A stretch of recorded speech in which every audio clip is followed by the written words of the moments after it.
12 जून 2025 को दोपहर करीब 1:38 अहमदाबाद का आसमान पूरी तरह साफ था। मेघानी नगर सिविल अस्पताल क्षेत्र में रोज की तरह हलचल थी। लोगों को नहीं पता था कि अगले कुछ मिनटों में वे इतिहास की सबसे भयानक विमान दुर्घटनाओं में से एक के साक्षी बनने वाले हैं।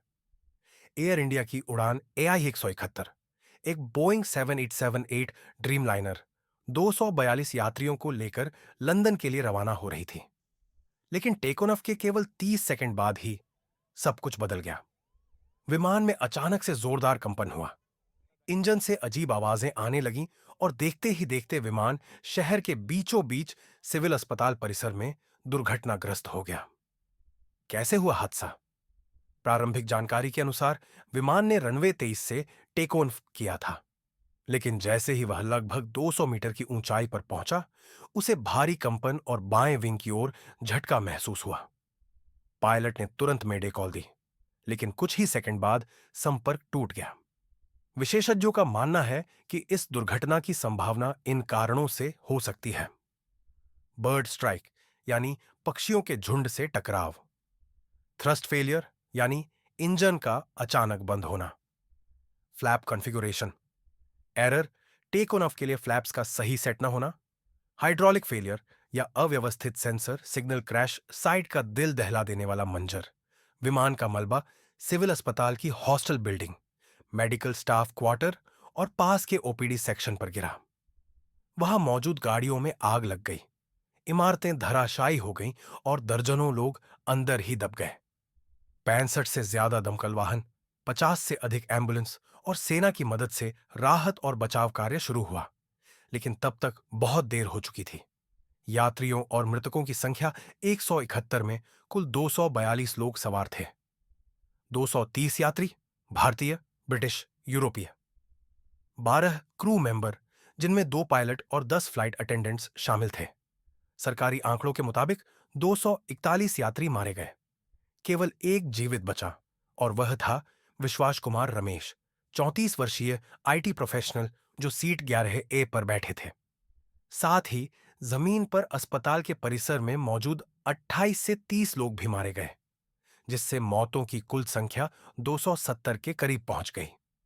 चमत्कारी जीवित बचाव विश्वास कुमार, जो लंदन में एक टेक फर्म में काम करते हैं, टेक ऑफ के बाद अचानक उठ खड़े हो गए थे।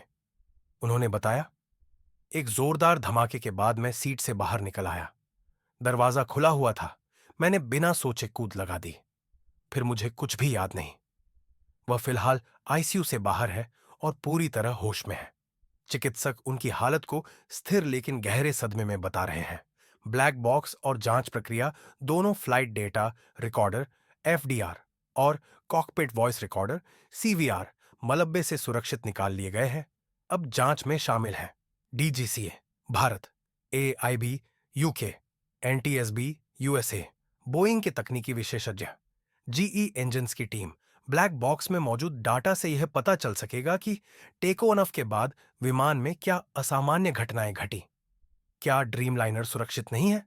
बोइंग 787.8 ड्रीमलाइनर अब तक दुनिया के सबसे भरोसेमंद विमानों में से एक रहा है, लेकिन यह पहली बार है जब इस मॉडल में कोई फेटल क्रैश हुआ है।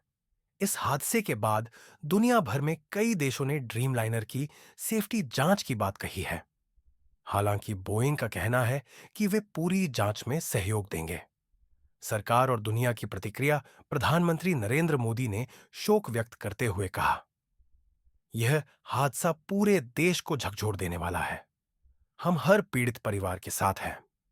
ब्रिटेन के किंग चार्ल्स और प्रधानमंत्री कीर स्टारमर ने भी दुख जताया और भारत सरकार से पूरी जानकारी मांगी। टाटा ग्रुप ने कहा कि वे मृतकों के परिजनों को 1 करोड़ तक की सहायता देंगे और दुर्घटना की जिम्मेदारी लेने को तैयार हैं। आगे क्या?